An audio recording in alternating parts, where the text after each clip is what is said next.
A few years ago, I got a call from a soccer mom who managed her daughter's soccer team. She was getting ready for a team gathering at her house, and everything looked fine. Then she added some pool chemicals. The next thing she knew, her pool turned orange. Not a little orange, orange enough that she thought she had completely ruined the water. She was convinced the chemical caused the problem. But the chemical wasn't actually the problem at all. The real issue had been building for months, maybe years.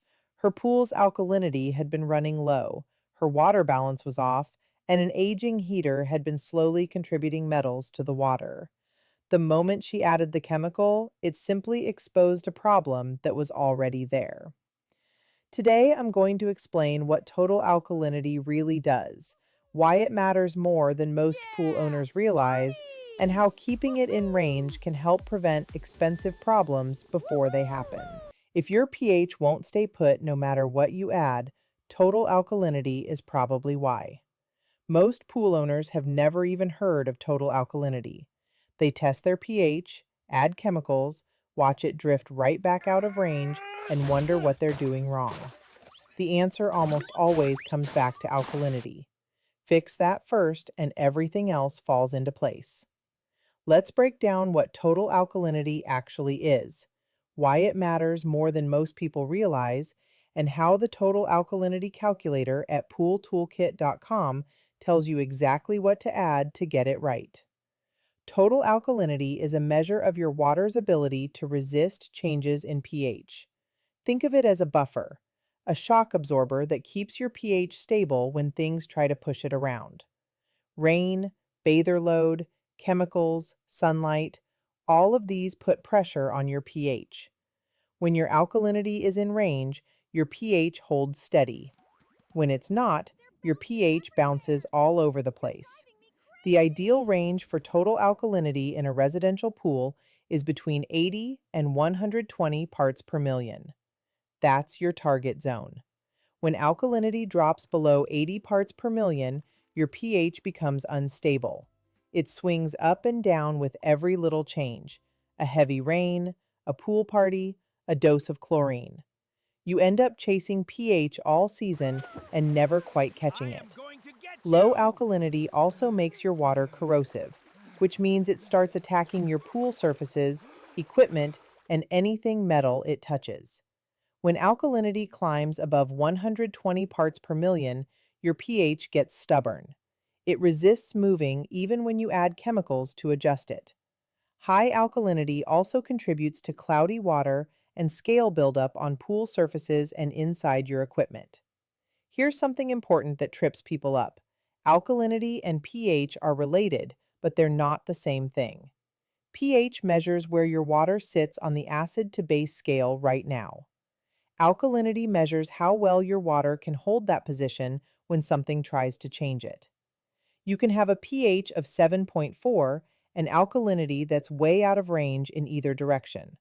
They move together, but they're two separate readings that require two separate adjustments, and the order of adjustment matters. Always balance alkalinity first, then adjust pH. If you try to fix pH when your alkalinity is off, your pH will drift right back as soon as you turn your back. Get alkalinity right first, and pH adjustment becomes much easier and much more stable. To raise total alkalinity, you add sodium Magnifique! bicarbonate, which is basically Needs a baking pinch soda. of salt. It's inexpensive, easy to find, and safe to handle. It raises alkalinity without dramatically affecting your pH, which makes it the go-to choice for alkalinity correction. To lower total alkalinity, you add muriatic acid or dry acid. The same products you use to lower pH will also bring down alkalinity, but the technique is a little different. To target alkalinity specifically, you add the acid in one spot with the pump off. Let it sit for an hour, then turn the pump back on. This method lowers alkalinity more than pH. To lower pH more than alkalinity, you add the acid with the pump running so it distributes evenly. That's where the Total Alkalinity Calculator at pooltoolkit.com comes in. You put in your pool volume in gallons, your current alkalinity reading from your water test, and the target level you want to reach. The calculator tells you exactly how much sodium bicarbonate or acid to add to hit that target. No guessing. No scooping from the bag and hoping for the best. Just the right amount based on your actual pool size and your actual water test results. Here's a quick example. Say you have a 20,000-gallon pool. You test your water and alkalinity comes back at 50 parts per million, too low. You want to bring it up to 100.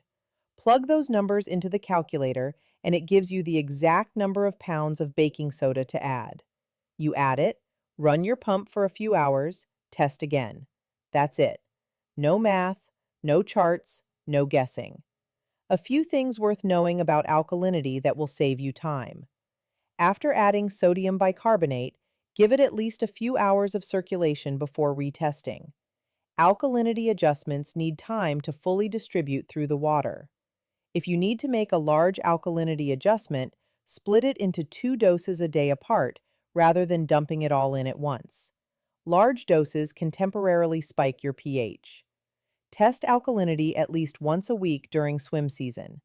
It doesn't move as fast as chlorine, but it does move, especially after heavy rain or a lot of swimmer activity. And always test alkalinity and pH together. They tell a more complete story side by side than either one does alone. Total alkalinity is the foundation of stable pool chemistry. When it's in range, everything else is easier to manage. When it's off, nothing works the way it should.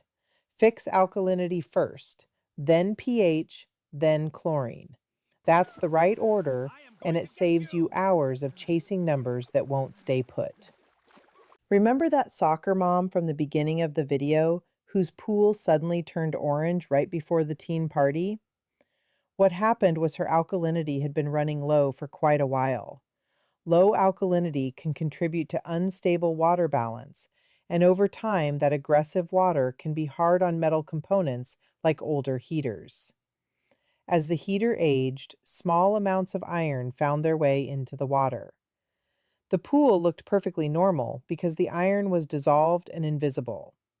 Then she shocked the pool.